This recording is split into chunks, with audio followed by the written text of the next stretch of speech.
Galéria Project Space na Františkánskom námestí v Bratislave zaradila do výstavného programu jeden z najúspešnejších umeleckých projektov minuloročného Benátskeho bienále. Od piatka 20. júna do 31. júla v nej bude hosťovať fiktívna cestovná kancelária Abidin Travels. O tom, čo tento projekt prináša, sa budem rozprávať s kurátorkou podujatia Ivanou Madáriovou a fínskym umelcom Adelom Abidinom. Dobrý deň. Dobrý deň. Haló. Hneď na začiatok by sme si mohli povedať, čo je to vlastne cestovná kancelária. V Bratislave teda bude hosťovať táto cestovná kancelária. Čo všetko bude prinášať? Takže výstava Abidin Travels je solo výstavou umelca Adela Abidina a galerijné priestory Project Space na Františkánskom námestí sme premenili na priestor, kde ľudia môžu prísť, dozvedieť sa niečo o fiktívnych cestách do Bagdadu, môžu si zarezervovať letenku a môžu si zobrať brožúry, ktoré hovoria o tom, čo nájdu na konci cesty, môžu si zobrať plagát a môžu si pozrieť informačné videá. Sú tam vlastne dve videá. Jedno video je skôr návodom, ako sa správať a čo robiť, čo nerobiť v Bagdáde. A druhé video je vlastne mixom, kde na pozadí sú ukážky reálneho Bagdadu a komentuje to vlastne veľmi taký pozitívny americký hlásateľky, ktorá rozpráva o pamiatkách, o tom, čo môžu naozaj tí turisti tam nájsť. Tento interaktívny projekt bude prezentovaný sarkastickou formou. V akom zmysle sarkastickou? No vlastne celé táto téma je veľmi chulostivá a je to naozaj že ťažká téma vojny v Iraku. A práve preto, že to je naozaj tak ťažká téma, tak umelec chcel to nejako oživiť, chcel to priblížiť tým divákom nejako, aby neboli z toho naozaj že úplne zdecimovaní, keď prídu na tú výstavu, ale aby sa zaujímali o tento problém. On cítil, že to potrebuje nejakým spôsobom vyjadriť a vybral si práve ten lepkavý vizuál tej nejakej cestovnej kancelárie, ktorá môže osloviť naozaj okolo idúci naozaj veľmi široké publikum.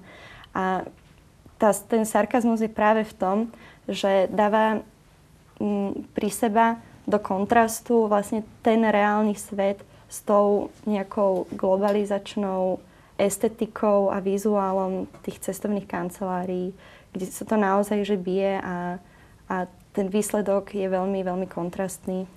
Táto cestovná kancelária, tento projekt sa volá Abidin Travels. Prečo Abidin Travels?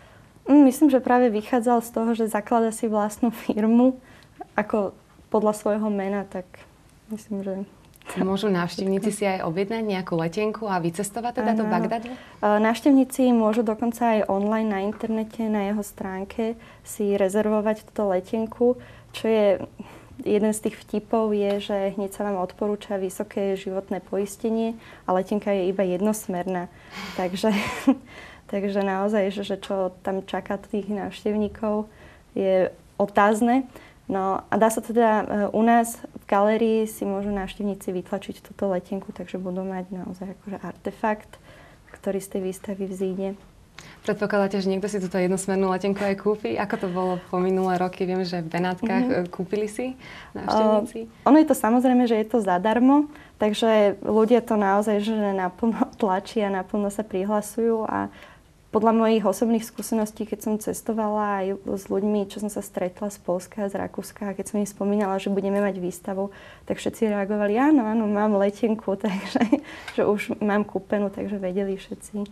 Tak je to myslím, že také zaujímavé, keď sa ten divák môže podieľať na tej výstave a nejako do toho vstúpiť a odniesť si niečo stadiaľ.